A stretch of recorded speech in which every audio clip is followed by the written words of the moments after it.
Volevamo chiederle cosa ne pensa del recente conseguimento che ha ottenuto Follina come bandiera arancione del Touring Club italiano.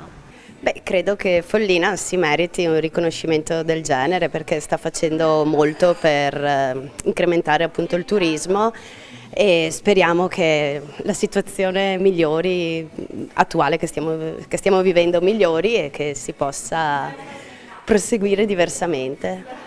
Beh, il turismo da quando si è aperta, sì, dal lockdown in poi è stato molto sì, importante, specialmente austriaci, tedeschi e anche sì, italiani logicamente, perché essendo nella zona dell'UNESCO e così nel Prosecco abbiamo molta ricezione, insomma, ecco. Il riconoscimento ottenuto dal Touring fa parte di un percorso di crescita di mentalità turistica da parte dell'amministrazione comunale.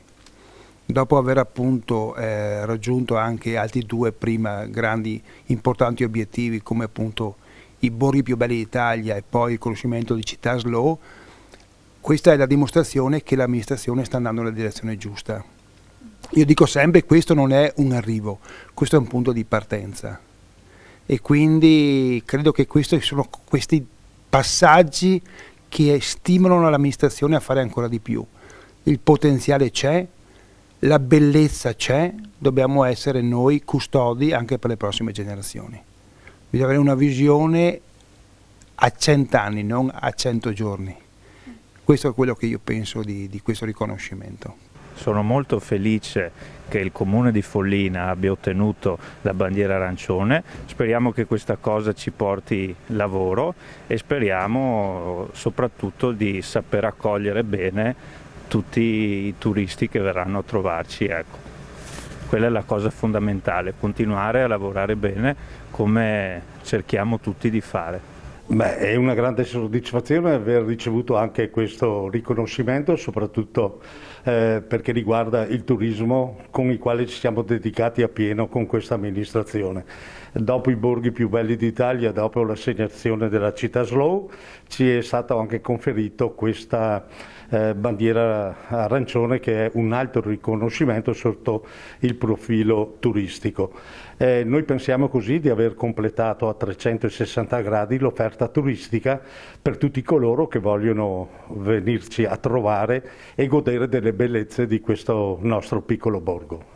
Secondo lei quali benefit può portare il territorio e quali strategie adottare? Tantissimi, che sia bandiera arancione, gialla, verde, non mi interessa il colore, l'importante è lavorare bene, sereni, felici, cercare di essere felici, dopo la gente arriva che sia felicissimo sicuramente di questa bandiera arancione, felicissimo, l'importante è le far ben, punto.